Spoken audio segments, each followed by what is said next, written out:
merci beaucoup. Merci aux organisateurs pour l'invitation et puis pour ce beau colloque.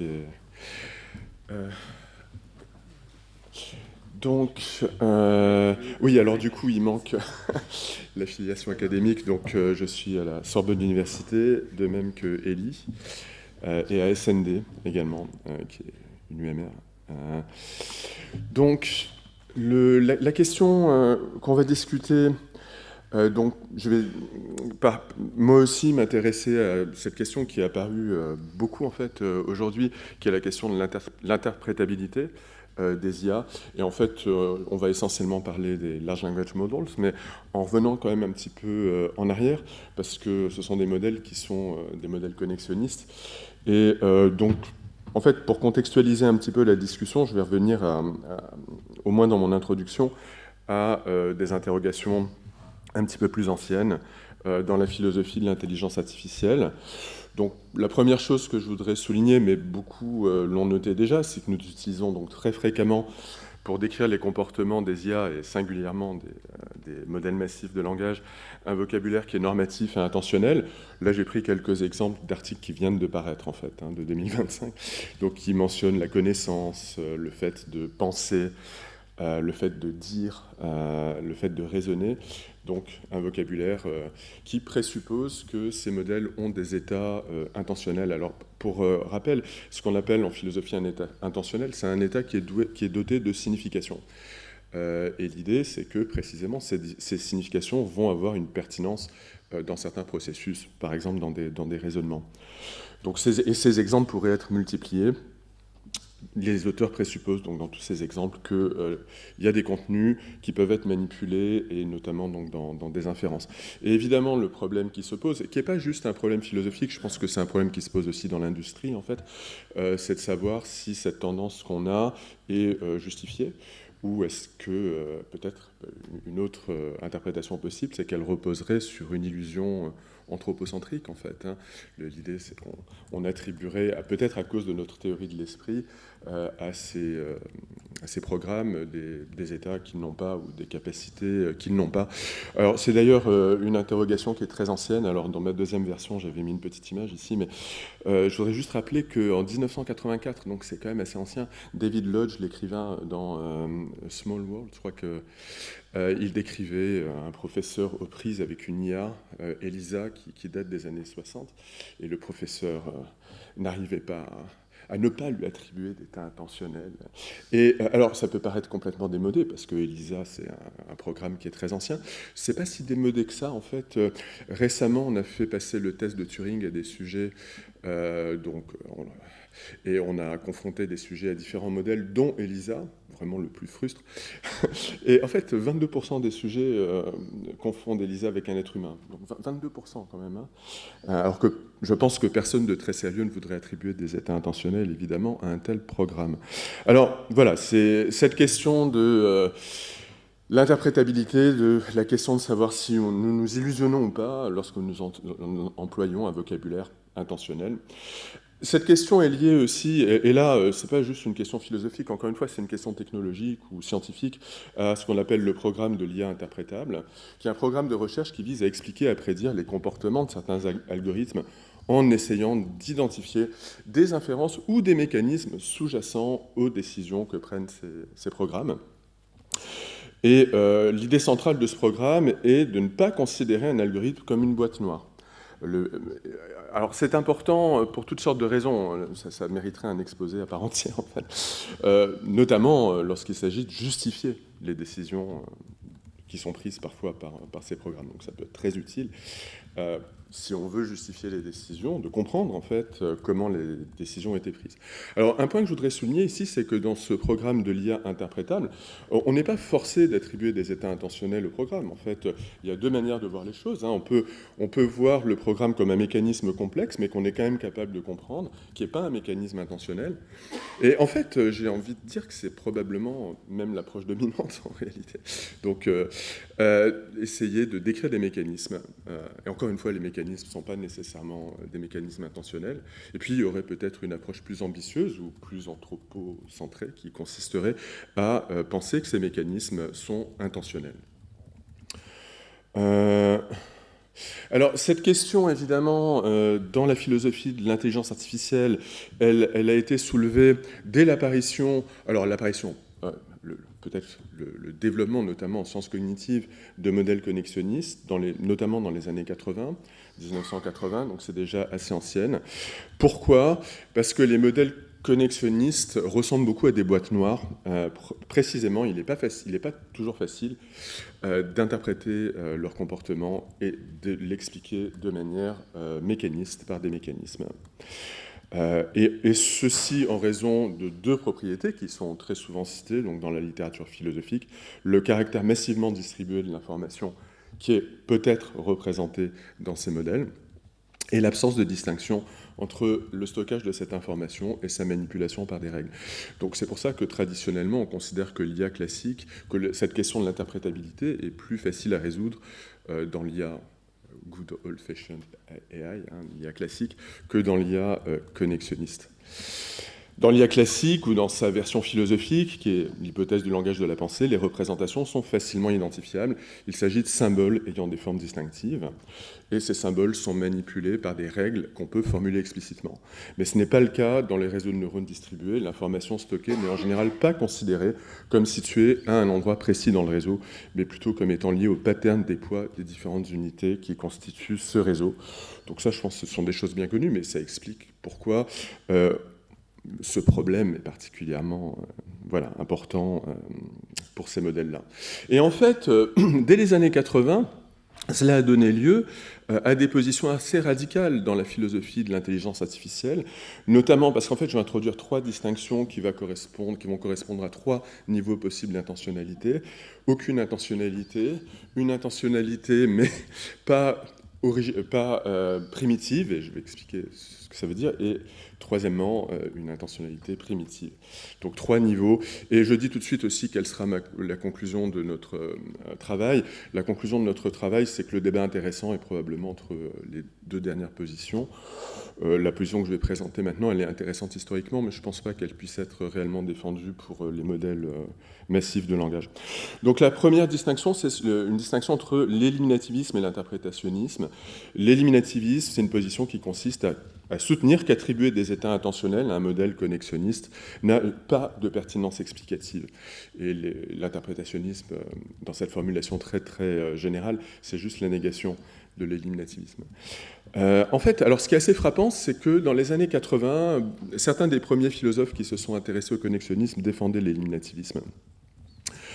Alors, si on veut aujourd'hui défendre l'éliminativisme, pour quelques modèles que ce soit, là ça vaut pour tous les modèles, pas simplement les modèles massifs, en fait, typiquement, l'argument que vont utiliser les sceptiques, disons, c'est d'identifier une condition nécessaire pour attribuer des états intentionnels à un certain système et de trouver un argument pour soutenir que cette condition n'est pas satisfaite pour les modèles qu'on discute et que donc ces modèles n'ont pas d'état intentionnel.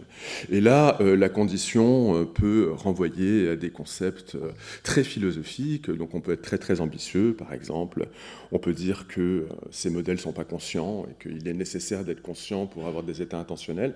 Certains philosophes pensent ça. Bon, là, on a un argument très fort pour dire, voilà, pour défendre l'éliminativisme. Alors ça, c'est une question qui a été pas mal discutée dans les deux exposés précédents, dire que les modèles en question n'ont pas de psychologie, si on les prend globalement, que ce ne sont pas des agents, ils ne sont pas capables réellement d'agir, de percevoir, et pour cette raison, et que c'est nécessaire d'avoir une psychologie pour avoir des états intentionnels. Voilà un argument pour dénier que ces modèles aient des états intentionnels.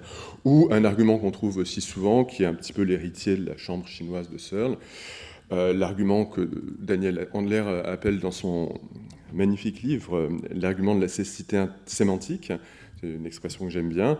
Donc l'idée de dire, voilà, il faut avoir une compréhension du sens pour vraiment avoir des états intentionnels, mais comme le montrent différents arguments, l'argument de la chambre chinoise, l'argument de Bender et Kohler, très souvent cité, de 2020, voilà, ces modèles n'ont pas de compréhension du sens, donc ils n'ont pas d'état intentionnel. Alors, tous ces arguments sont intéressants, mais je dis tout de suite que je ne vais pas les discuter, ils me paraissent un petit peu trop généraux. J'avoue que je suis très sceptique par rapport à ces arguments, qui me paraissent situés à un niveau de généralité probablement un peu trop haut. Moi, ce qui m'intéresse, c'est un argument peut-être un petit peu plus modeste et encore une fois qui est assez ancien, qui est un argument... Alors, il m'intéresse parce que je pense qu'il est plus complètement d'actualité, comme on va essayer de le montrer. Donc, un argument qui était défendu à la fin des années 80 par Ramsey, Stitch et Garonne. L'idée, c'est de partir précisément du caractère massivement distribué de ces modèles pour en conclure qu'ils ne sont pas réellement dotés d'intentionnalité, ou du moins, je pense qu'il faut être prudent dans la formulation, que l'intentionnalité dont ils sont peut-être dotés n'a pas de pertinence explicative. Je pense que c'est ça qui est important. Alors, l'argument, en fait, est très simple. Hein. C'est un argument qui consiste à dire que les nœuds de ces modèles, les unités qui opèrent les calculs sont subsymboliques et qu'elles n'ont pas, à ce titre, d'interprétation symbolique transparente. Alors, ça n'implique pas qu'elles n'ont pas d'interprétation possible, peut-être qu'on peut leur attribuer un pouvoir représentationnel, mais ce pouvoir représentationnel ne va pas nous permettre d'articuler des explications de leur comportement. Alors c'est un argument qu'on trouve donc, dans cet article de 89, c'est un argument qu'on trouve chez Paul Churchland également en 98, et l'idée c'est que le caractère holiste de l'attribution d'intentionnalité à un modèle connexionniste rend cette intentionnalité très difficilement interprétable pour notre psychologie naïve, qu'en gros, les unités n'ont pas un sens qui serait de toute façon compréhensible pour nous. Ce n'est pas quelque chose qu'on peut utiliser dans nos explications. Et que donc, à cet égard, nos explications, disons, anthropocentriques échouent, parce qu'elles ne correspondent pas à ce qui se passe réellement dans ces programmes, d'après ces auteurs. Alors, je vais peut-être citer toutes ces citations, parce que... Mais bon... L'idée, c'est que c'est cette idée de sémantique d'état, que le véhicule premier du contenu sémantique, c'est un pattern d'activation de l'assemblée neuronale, et que finalement, le pouvoir représentationnel, si on veut l'attribuer à quelque chose, il faudrait l'attribuer à des vecteurs dans cet espace d'état. D'où d'ailleurs, dans la littérature philosophique, le fait que maintenant, on trouve donc des articles qui posent le problème de l'attribution de sens à des vecteurs. Bon, on va soutenir dans la suite d'ailleurs de cet exposé que c'est probablement pas la meilleure manière de voir les choses. Mais en tout cas, si on voit les choses comme ça, je pense qu'il y a quand même là un argument très fort en faveur de l'éliminativisme, qui est l'argument que ça paraît extrêmement difficile d'attribuer effectivement des contenus sémantiques à ces vecteurs qui soient interprétables pour nous, en fait. Alors, d'une certaine manière, on pourrait dire, bon, mais oui, il y a quand même des états intentionnels, mais c'est juste que ces états intentionnels ne vont pas avoir une pertinence réellement explicative pour ce projet qui consiste à interpréter le fonctionnement des IA. Que donc, ça n'a pas un grand intérêt à cet égard.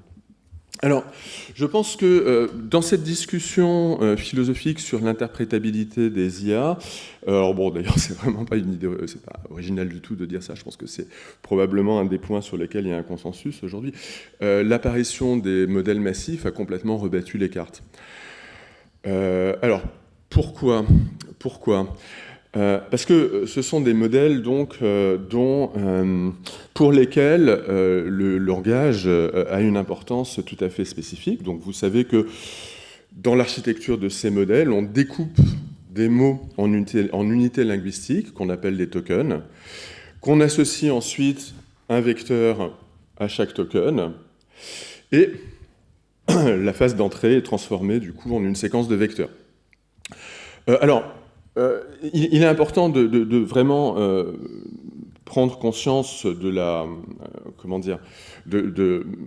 la dimension en fait ici de ces modèles, hein, puisque donc cette séquence passe par ce qu'on appelle un transformer qui évalue les relations grammaticales entre les mots de la phrase et qui ensuite applique des transformations, et un logiciel comme ChatGPT utilise 96 transformers avec chacun 1,2 milliard de paramètres. Donc vous voyez un nombre extrêmement massif de paramètres. Donc en fait, si on utilise la métaphore de l'espace d'état, on a des espaces qui ont un très très grand nombre de dimensions.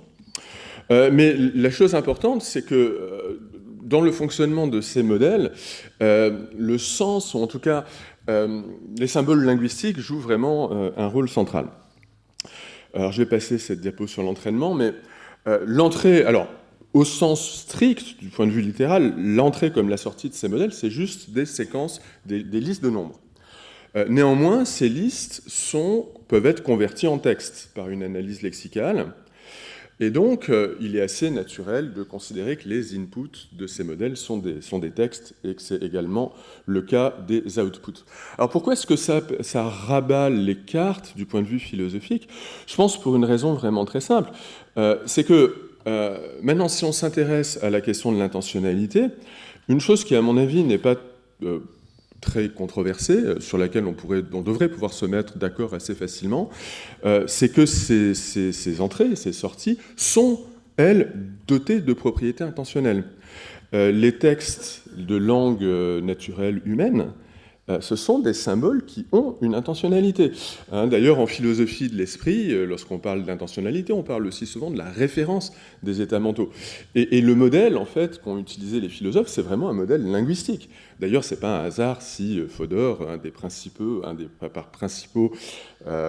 disons, acteurs dans les débats, dans l'émergence de la philosophie moderne de l'esprit, si Fodor utilise la métaphore du langage de la pensée et s'il compare les états mentaux dotés de propriétés intentionnelles à des symboles linguistiques. Donc en fait, au minimum, l'intentionnalité joue un rôle crucial, au minimum dans les entrées et dans les sorties. Et la question, alors pourquoi est-ce que ça rabat les cartes? Parce que du coup, ça pourrait donner un argument relativement simple pour dire, mais écoutez, si on a des entrées qui ont des propriétés intentionnelles, on a des sorties qui ont des propriétés intentionnelles, et ça, c'est pas vraiment... on est d'accord là-dessus.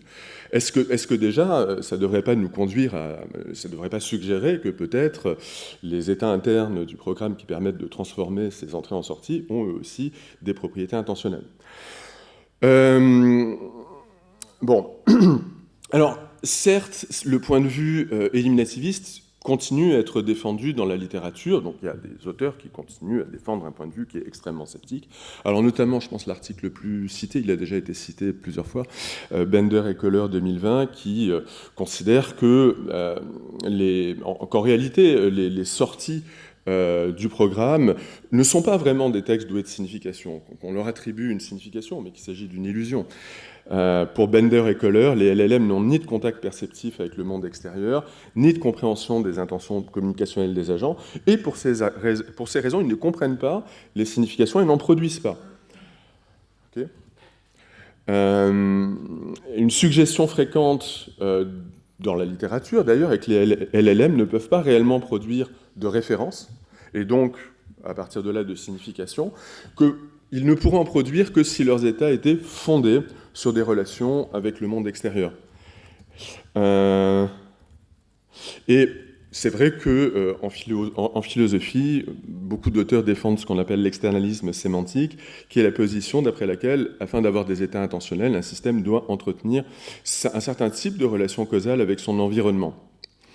Alors là, si on adopte ce point de vue, on pourrait penser qu'étant donné que ces relations causales pertinentes sont absentes dans le cas des LLM, ces modèles n'ont pas d'état intentionnel, et que les textes qu'ils produisent ne sont qu'en apparence signifiants.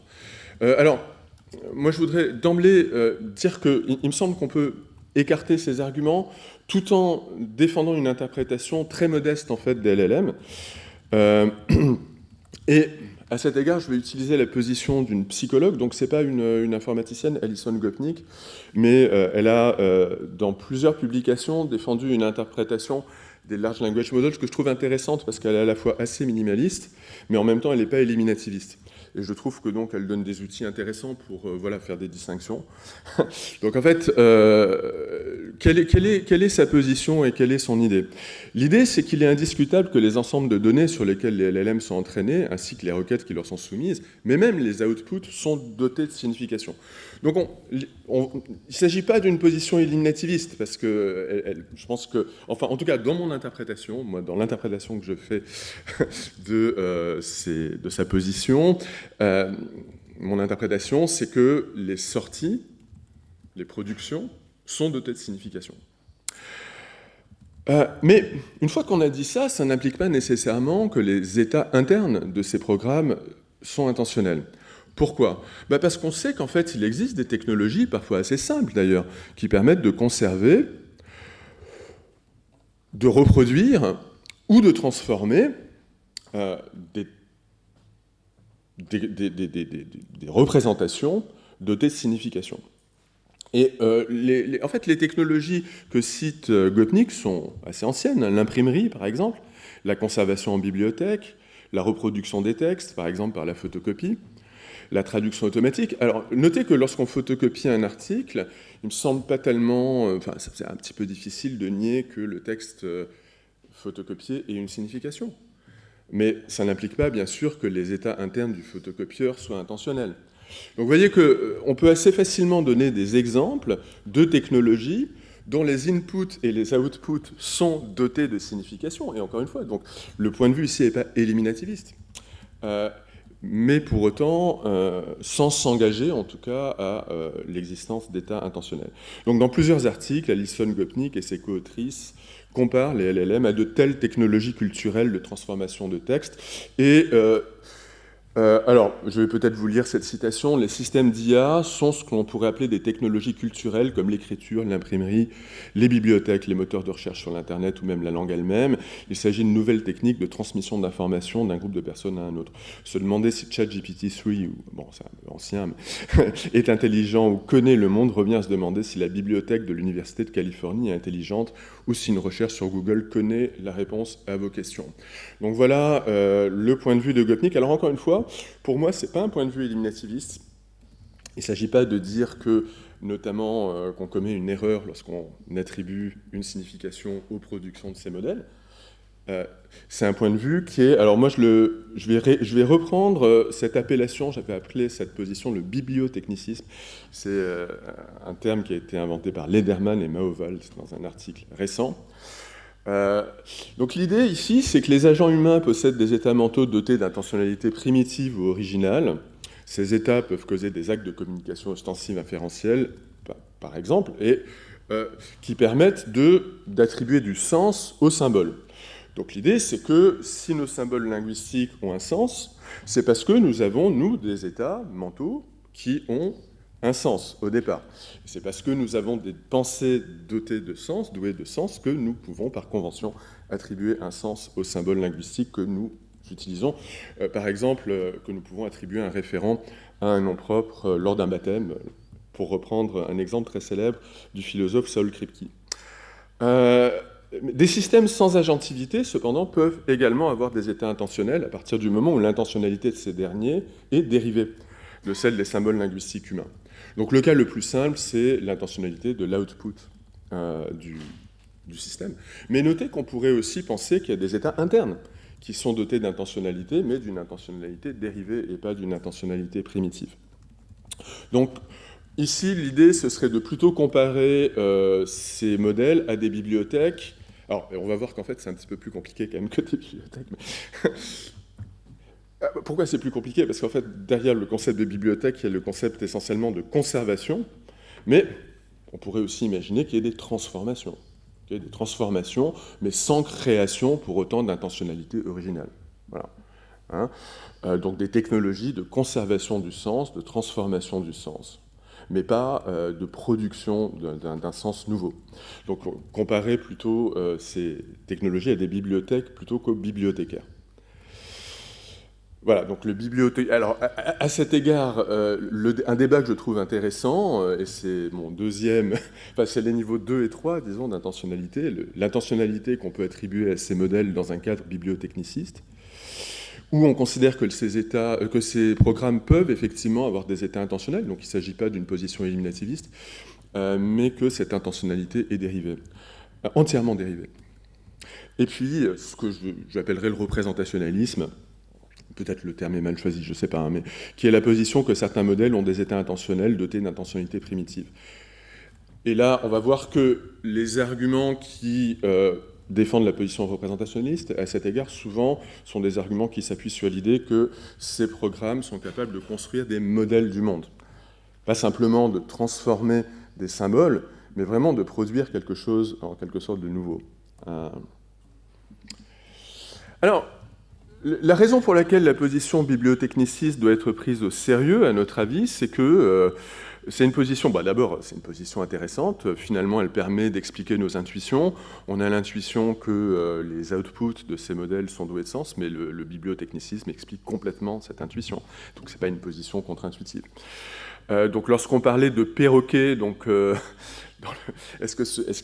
perroquet, alors, en fait, j'aime pas tellement cette image en réalité, parce que en fait, il existe des technologies antérieures au LLM en linguistique computationnelle qui rentrent complètement dans le cadre explicatif bibliotechniciste, qui correspondent à la position bibliotechniciste, et qui néanmoins permettent d'obtenir des résultats déjà assez impressionnants.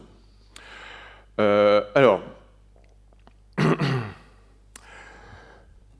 Lederman et Maovalt, par exemple, dans l'article que j'ai cité, soutiennent que les modèles n-gram produisent des textes nouveaux, dotés de signification. Donc les modèles n-gram, c'est des modèles qui sont antérieurs aux modèles massifs de langage, qui sont plus simples. Ce pas des modèles avec des transformers. Ils sont donc, encore une fois, beaucoup plus simples. Ils continuent à être utilisés dans certains domaines, je crois notamment en traduction automatique. Mais il est très plausible d'interpréter le fonctionnement de ces modèles dans un cadre bibliotechniciste. Il faudrait rentrer dans les détails, en fait, ce qu'on ne peut pas faire ici, mais l'idée, c'est que ce type de modèle extrait des gabarits, des templates de l'ensemble de données, les applique à une entrée pour produire un texte nouveau, mais essentiellement, si vous voulez, il s'agit vraiment d'une technologie de transformation de textes qui sont donnés en entrée. Alors certes, c'est des transformations beaucoup plus complexes que celles qui sont effectuées par une photocopieuse, mais encore une fois, le modèle bibliotechniciste s'applique ici bien. Donc la meilleure explication du comportement du modèle, en tout cas, ne nécessite pas de lui attribuer des états intentionnels, des représentations émergentes, des modèles du monde. Absolument pas. Alors, c'est une chose de dire que ce cadre explicatif fonctionne pour les modèles n-gram, mais évidemment, les modèles massifs de langage sont beaucoup plus complexes. Donc, est-ce qu'on peut appliquer ces idées au modèle massif de langage ? En fait, je pense que c'est une question pertinente. Voilà, c'est le genre de question qu'on devrait se poser.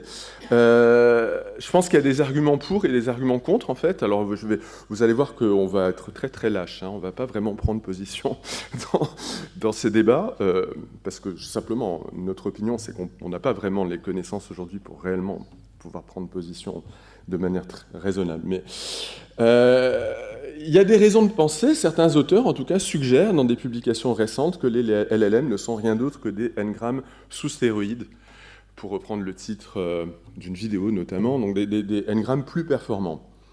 Certaines recherches récentes suggèrent que le comportement des transformers peut être décrit et expliqué à l'aide des principes statistiques utilisés pour les modèles n-grammes, notamment un article récent de Nguyen, Understanding Transformers via n-gram statistics. Donc l'idée ici, c'est vraiment d'utiliser des modèles statistiques, pas des modèles sémantiques, donc on abandonne complètement cette idée qu'il y aurait des représentations du monde, l'équivalent d'une sorte de base de données qui émergerait. Non, on va essayer d'expliquer l'output simplement, un peu comme on ferait pour un système de physique statistique. Et ça marche quand même bien pour certains LLM, alors pas pour tous, pour certains, d'après Nguyen. Donc son résultat, c'est qu'entre 79% et 68% de certains de ces modèles peuvent être expliqués de cette manière. Alors, on peut voir ça de façon optimiste en disant c'est une grosse proportion, ou de manière pessimiste en disant oui, mais il reste beaucoup de ces comportements qui ne sont pas explicables. Alors, qu'est-ce que ça suggère ? Ça suggère que le bibliotechnicisme demeure une position plausible, qu'on ne peut pas l'écarter d'un revers de main, en disant qu'il est évident qu'il y a des représentations émergentes, y compris à l'ère des LLM. En fait, ce que ça suggère pour moi, c'est qu'il y a différentes explications plus intéressantes des comportements de ces modèles, et que ce qu'il faut faire, c'est choisir celles qui sont les meilleures. Et que pour le moment, la réponse, ce choix n'est pas si facile que ça à opérer. La réponse n'est pas si claire que ça. Est-ce qu'il existe des arguments décisifs contre le bibliotechnicisme. Lederman et Maoval, dans leur article, proposent un argument que je trouve amusant. Est-ce qu'on peut le discuter? Oui, quand même, il reste du temps. Un argument que je trouve amusant, qui est l'argument de la nouvelle référence. Les auteurs donnent à ChatGPT, alors moi aussi, donc je vais prendre des exemples rigolos, des instructions qui débouchent sur la création de nouveaux noms. Par exemple, pour une figure historique connue. Donc, par exemple, ils vont, dans le prompt, demander à ChatGPT-4 de renommer, en fait, Robespierre. Donc, ils vont décrire Robespierre. Et effectivement, le programme le renomme et l'appelle Marion Starlight. Donc, il invente un nouveau nom. Alors, est-ce qu'on ne peut pas considérer que dans un cas comme ça, il y a réellement une intentionnalité primitive, parce que ça ressemble beaucoup à un baptême, en fait. Ça ressemble à l'attribution d'un nouveau nom à un individu qu'on connaît déjà, mais donc la création d'un symbole nouveau doté d'une intentionnalité nouvelle. Les occurrences de Marion Starlight réfèrent à Robespierre, mais cette référence n'est pas dérivée à partir des conventions humaines. Il ne s'agit pas, il n'y a nulle part, à ma connaissance, personne avant ChatGPT-4 n'avait appelé Robespierre Marion Starlight. Alors, donc ça, c'est l'argument de la référence nouvelle. Alors, je trouve cet argument très peu convaincant, personnellement. Je ne le trouve pas convaincant du tout. Pourquoi est-ce que je ne le trouve pas convaincant du tout? En fait, la question, c'est est-ce qu'il s'agit réellement d'un acte de baptême? Est-ce qu'il s'agit réellement de l'introduction d'un nouveau symbole? Ça me paraît assez douteux. Ça me paraît douteux parce qu'il paraît douteux de toute façon d'attribuer des intentions communicationnelles au programme. On n'a pas vraiment de raison de le faire, en fait, en l'occurrence. Or, il semble que pour créer un nouveau symbole, il faut une condition nécessaire, ça semble être d'avoir des intentions communicationnelles. Alors, vous me direz peut-être que ce qu'il faudrait faire, c'est avoir une théorie peut-être plus inclusive de ce que c'est qu'un acte de baptême. Encore une fois, peut-être, ça ne me paraît pas très convaincant. Donc, personnellement, c'est un argument qui est intéressant, mais qu'on ne considère pas comme, en tout cas pas comme décisif. On pourrait imaginer qu'en fait, le symbole tel qu'il apparaît dans l'output n'est pas doué de sens, que c'est les interprètes qui lui donnent un sens, à partir du moment où ils l'interprètent, mais que le baptême est effectué implicitement par des êtres humains, mais pas réellement par le programme.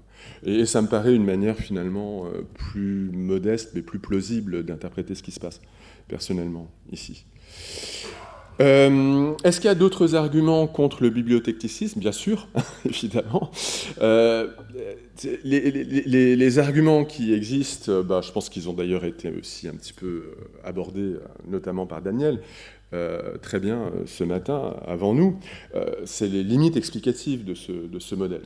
Nguyen lui-même, dans son article, souligne que certains comportements des LLM sont difficilement explicables par l'application des règles du type de ceux des modèles Ngram. Je cite en fait l'article, enfin c'est une traduction, mais une instruction consistant à exécuter une tâche non triviale, par exemple écrire un poème de 30 lignes sur les mathématiques qui rime, nécessite, et là c'est vraiment Nguyen lui-même qui est pourtant plutôt un défenseur d'une approche très statistique, il nécessite une compréhension conceptuelle de haut niveau du langage qui va au-delà des simples associations littérales au niveau des tokens entre le contexte et les données d'entraînement.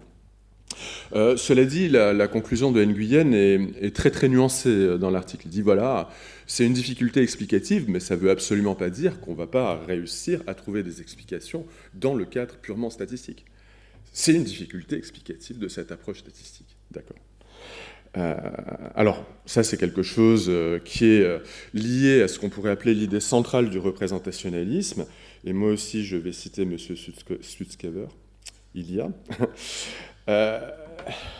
Quelle est cette idée centrale? L'idée, c'est que prédire les tokens en tenant compte du contexte de la façon la plus appropriée possible ou la plus efficace possible suppose de faire émerger un modèle du monde, de construire un modèle du monde.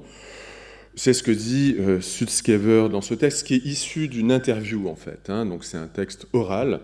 Il dit « Predicting the next token well means that you understand the underlying reality ». Donc vous devez, pour prédire les tokens, comprendre la réalité sous-jacente qui a conduit à la production de ce token. Et il ajoute « It's not statistics ». Mais le texte est assez bizarre, parce qu'il dit « It's not statistics », et il ajoute « Like it is statistics ». But what is statistics? C'est quand même... Alors, moi, juste ce que je voudrais dire ici, c'est que c'est pas un argument, ça. on pourrait dire, une intuition ou une idée. Peut-être qu'il a raison. C'est-à-dire peut-être qu'effectivement, la meilleure manière d'opérer ces prédictions, c'est de construire des modèles, des représentations de la réalité extérieure. C'est pas sûr du tout, d'accord. C'est pas sûr du tout, et on a vu qu'en tout cas, pour certains modèles avec Transformer, jusqu'à 80% de leur comportement pouvait être expliqué autrement. Bon, donc, la charge de la preuve est plutôt du côté du représentationnaliste, probablement. Alors, si on veut aller dans le sens représentationnaliste, qu'est-ce qu'il faut faire? Et je vais terminer l'exposé avec quelques indications, peut-être quelques suggestions, ou en tout cas, voilà, je vais essentiellement soulever des problèmes d'ailleurs. Il y a plusieurs problèmes. D'abord, il faut trouver des véhicules représentationnels adéquats. Parce qu'on a vu au début de ce talk que les fameux vecteurs, il y a quand même de fortes raisons de douter que ce soit des contenus représentationnels adéquats. Là, ça risque de ne pas marcher du tout. Donc ça, déjà, c'est un premier problème. Quels sont les véhicules représentationnels? Et deuxième problème, alors ça, c'est un problème qui est très familier aux philosophes de l'esprit ou aux philosophes des sciences cognitives, comment les contenus de ces véhicules représentationnels pourraient-ils être attribués d'une manière qui soit justifiée, qui soit fondée? C'est aussi une question difficile. Je vais dire plus de choses sur la première question que sur la deuxième, en fait. Donc, quel véhicule pour les représentations putatives? Donc, si on va plutôt du côté du représentationnalisme, de l'intuition de Sutskever, qu'est-ce qu'on peut faire? Nous avons souligné qu'il était improbable qu'on puisse attribuer des contenus informationnels facilement interprétables à des nœuds dans les réseaux, donc à des vecteurs. Mais ce n'est pas forcément un si gros problème que ça, parce que certains auteurs, notamment un philosophe, Nick Shea, ont proposé d'identifier les véhicules représentationnels non pas à des vecteurs, mais plutôt à des régions dans l'espace vectoriel, donc à ce qu'on appelle des regroupements, en anglais à des clusters. Leur hypothèse est que ce sont plutôt des régions dans l'espace des patterns d'activation du réseau qui peuvent être dotées de contenus intentionnels ayant une pertinence explicative. Shea, déjà en 2007, alors vous voyez que c'est très ancien, parce qu'en fait, comme je le disais au début de mon exposé, cette problématique, en fait, elle a émergé lorsque les philosophes ont commencé à réfléchir sur les états intentionnels ou représentationnels des modèles connexionnistes. Donc c'était bien avant qu'apparaissent les modèles avec Transformer. Voilà, Shea, dans son article en 2007, prend l'exemple d'un réseau célèbre, NetTalk, qui est entraîné à faire correspondre un texte anglais, en tout cas dans une interprétation qui semble plausible, à des représentations phonétiques de sa prononciation, et il semble que la couche cachée opère une distinction entre les voyelles et les consonnes, et on peut distinguer à cet égard deux clusters, dont on pourrait supposer qu'ils représentent ces propriétés. Donc en fait, il y a quand même on peut répondre à l'argument éliminativiste que j'ai esquissé au début de cette présentation, en disant non, mais l'unité, le véhicule représentationnel, c'est pas le vecteur, c'est plutôt des clusters. Donc ça, c'est intéressant, je pense. Et cet article de Shea me paraît vraiment important, en fait, dans l'histoire récente de la philosophie de l'IA. Est-ce qu'on peut réellement identifier des clusters dans les LLM? Il semble que oui. Donc, par exemple, dans Claude 3.5 Haiku, donc, on peut appliquer des techniques d'ingénierie inversée, semblables à celles utilisées en neurosciences, au modèle computationnel afin d'identifier de tels véhicules représentationnels. Dans une publication, alors en fait, vous savez, dans ce domaine, d'ailleurs, c'est un problème, beaucoup des références qu'on fait ne sont pas encore publiées, en fait. Même l'article, d'ailleurs, de Colo et Millière, à ma connaissance, il n'est pas publié encore. Donc, pourtant, il est beaucoup cité, mais bon. Donc, il y a dans une publication récente que je trouve intéressante parce que les exemples sont vraiment assez simples. Donc, les auteurs utilisent une technique de graphe d'attribution qui s'inspire des neurosciences afin d'identifier des traits interprétables ayant la forme de tels clusters. Et ils démettent des hypothèses retraçant la chaîne des étapes intermédiaires entre l'instruction en entrée et le texte produit en sortie, avec l'idée que donc on voit s'activer peut-être... Alors, est-ce que c'est des représentations mentales? En tout cas, des états intermédiaires. Des états intermédiaires, peut-être interprétables de manière fondée comme des représentations. C'est pas évident, mais peut-être. Notez que ça pourrait être aussi des états intermédiaires, mais qui n'ont pas de rôle représentationnel, en fait. Hein. C'est aussi une possibilité. Donc, dans cet article de 2025, donc, qui s'appelle « On the Biology of a Large Language Model », donc vous voyez, biologie, parce qu'on utilise des techniques des neurosciences qu'on applique à ces modèles. Donc ici, simplement, l'instruction, c'est donc, quelle est la capitale de l'État qui contient Dallas ? La réponse, ça doit être Austin. Et les étapes plausibles seraient d'activer le concept de capitale, d'inférer que l'État contenant Dallas est le Texas, et à partir de l'activation de ces concepts, en fait, de ces états internes correspondant à des représentations, l'activation de capitale et de Texas, d'activer la production de la sortie Austin. Bon. Et en fait, c'est bien ce qui semble se passer, hein. Ici, donc voilà, dans l'article, un schéma où effectivement on peut identifier des clusters qui correspondent à ces différentes étapes dans le traitement.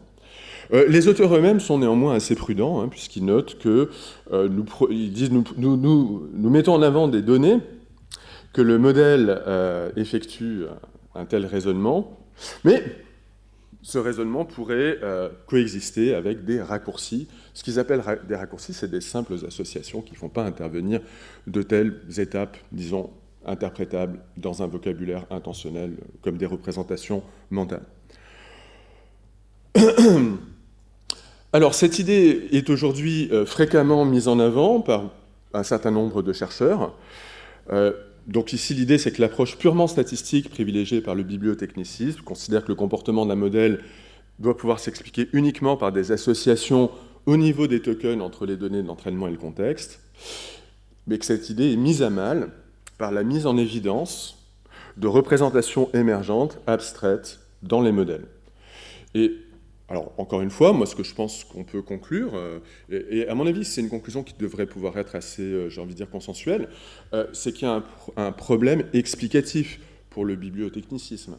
C'est un problème explicatif. Je ne pense pas du tout que ce soit un argument qui réfute le bibliotechnicisme. C'est un problème explicatif, et il y a une question qui se pose, comment interpréter ces observations qu'on peut faire. Alors là, j'ai noté un certain nombre de références. En fait, chaque semaine, pratiquement, il y a des articles de ce type-là. Donc, par exemple, en 2025, un article qui soutient que les tokens d'entrée sont convertis en représentations abstraites sur lesquelles le modèle semble effectuer des inférences. Un article qui soutient que les vision transformers sont capables non seulement de représenter des traits visuels, mais aussi des représentations des relations abstraites, notamment la sameness, l'identité ou la différence entre des objets visuels. Un article un peu de 2025 qui soutient que, qui commence par constater que lorsqu'on entraîne un modèle avec des textes dans une certaine langue, il est capable, en fait, de produire de bons résultats dans une autre langue, et que la manière, peut-être, d'expliquer ce point, ce serait l'existence de représentations linguistiques abstraites indépendantes des langues. Vous voyez ? Donc, en fait, clairement, il y a des publications qui attribuent des propriétés intentionnelles aux modèles massifs, et donc sur la base d'inférences à la meilleure explication, en fait. Hein. Il s'agit de ce que les philosophes appellent des inférences à la meilleure explication. Les meilleures manières d'expliquer, ici, par exemple, les capacités plus multilinguistiques de ces modèles, c'est peut-être l'existence d'états représentationnels abstraits, encore une fois, indépendants des langues. C'est une explication possible. Et ça constitue clairement un défi explicatif pour le bibliotechnicisme. Alors, peut-être je vais conclure au lieu de détailler cette illustration. Bon, dans l'article récent, juste un mot quand même, dans l'article récent de l'INSEE que j'ai cité tout à l'heure sur la biologie des Large Language Models, de la même manière, ils soutiennent que le modèle reconnaît, arrive à produire certains résultats en activant des représentations abstraites indépendantes de la langue. En fait, ils obtiennent ce résultat en constatant qu'il y a des états d'activation qui sont semblables en français, en anglais et en mandarin. Donc dans des langues différentes. Et bon, c'est inattendu, parce qu'effectivement, si ce qu'on avait, c'était simplement des associations statistiques, on pourrait imaginer qu'on ne s'attende pas à obtenir des clusters qui s'activent de manière indépendante des langues. En fait. et pourtant c'est ce qu'on observe. Donc ici, l'idée c'est qu'il y aurait un concept, par exemple, d'antonyme. Bon. Alors on va conclure. Donc si l'on admet qu'il est plausible que certains modèles aient des représentations abstraites, dont le sens ne se réduit pas à celui des symboles linguistiques présents dans les données d'entraînement, est-ce qu'on doit considérer que l'approche bibliotechniciste est réfutée? Alors, à mon avis, non. Encore une fois, je pense que le débat va continuer probablement à exister, hein, et qu'il est pertinent. Ça dépend en fait de la réponse qu'on va être amené à pas mal de questions. D'abord, est-ce que ces états qu'on identifie, est-ce que ce sont réellement des représentations mentales? Peut-être, peut-être pas. Si on pense que ce sont des représentations mentales, il faut arriver à montrer qu'elles représentent des éléments dans le monde extérieur. Mais ces références sont-ils attribuées uniquement pour des raisons de commodité explicative, parce que c'est une fiction utile, ou bien est-ce qu'on peut considérer que réellement ces modèles font émerger des représentations dotées de contenus qui ne dépendent pas finalement de l'intentionnalité des symboles sur lesquels le modèle a été entraîné. Je pense que c'est ça vraiment la question difficile et la question importante. Et malheureusement pour le moment, donc on en est, je pense, juste au balbutiement dans ce débat, ou disons aux prémices en tout cas de cette discussion. Peut-être ce que je peux quand même dire, parce que ça a aussi été mentionné notamment par Daniel, c'est que plusieurs philosophes ont récemment proposé d'appliquer les théories psychosémantiques discutées en philosophie de l'esprit au réseau de neurones et notamment au LLM. Donc on a déjà cité Collot et Millière. Alors là, j'avais d'autres références. Mais oui, Capellen et Dever également. Capellen et Dever, ce sont deux philosophes qui ont écrit un livre en 2021 sur l'interprétabilité de l'IA, où ils proposent vraiment ce programme de recherche en philosophie de l'IA. C'est-à-dire le programme de dire, voilà, on va prendre au sérieux cette idée qu'il y a des représentations internes dotées de contenu, mais vraiment en essayant d'appliquer les théories du contenu qu'on trouve en philosophie. Alors, en conclusion, on voudrait quand même souligner que cette question est difficile et que appliquer ces théories est quand même, comment dire, que c'est un chemin qui est probablement semé d'embûches. Pourquoi? Parce que ce qui frappe quand même au départ, c'est les différences, plus que les similarités quand même, entre le cas des LLM et le cas de l'esprit humain. Donc les théories qui ont été développées pour expliquer les propriétés représentationnelles des esprits humains, j'ai envie de dire que la position raisonnable de base, c'est de supposer que ça va mal s'appliquer en fait, à ces programmes, pour des raisons assez évidentes, hein, encore une fois, qui ont été déjà soulignées. Les LLM ne sont pas dotés d'interaction directe avec le monde extérieur.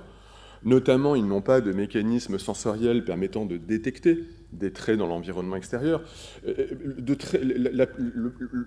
La plupart des théories philosophiques de l'intentionnalité ont été développées pour expliquer des détecteurs, en fait, des détecteurs de traits.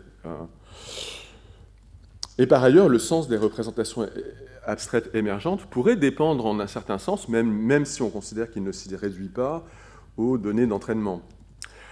Alors, à cet égard, probablement qu'une voie de recherche, et notamment, c'est une des voies qu'a exploré Elie dans ses travaux, mais une voie intéressante de recherche, c'est ce qu'on appelle en philosophie les sémantiques du rôle conceptuel. Parce qu'on pourrait imaginer que alors la sémantique du rôle conceptuel, c'est des théories qui essayent de comprendre le sens à partir des relations causales et ou inférentielles entre des symboles notamment. Alors là, on pourrait dire on a exactement ça, puisqu'on a des symboles en entrée qui causent l'activation de représentations abstraites, qui va causer l'activation d'autres représentations abstraites, et puis au final, la production de symboles. Donc on pourrait imaginer que ces sémantiques du rôle inférentiel sont les plus appropriées.